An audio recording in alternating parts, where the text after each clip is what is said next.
Rồi, xin chào các bạn nha. Hôm nay thì mình tiếp tục mở thêm một chiếc tàu nữa các bạn. Chiếc này thì không phải cano rồi. Chiếc này thì mình mua bên Banwood á. Lúc đầu video các bạn cũng thấy rồi. Giờ thì mình sẽ mở phía trong ra cho các bạn xem nhé. Cái này nó sử dụng pin sạc nha.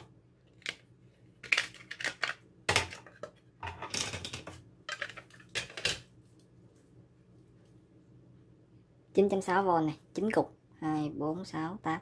2, 4, 6, 8, 8 cục, mỗi cục 1.5 các bạn. Còn cái này thì phải là 9 khay.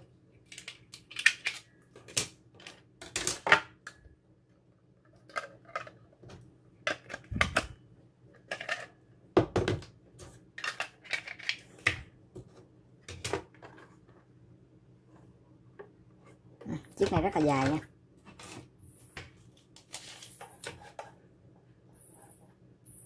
(48 cm) các bạn.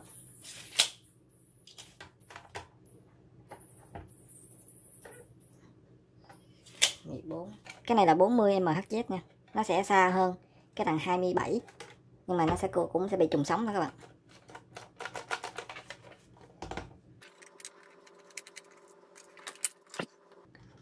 Cho sẵn pin luôn này.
Ok, bây giờ thì mình sẽ đi test thử cho anh em luôn nha.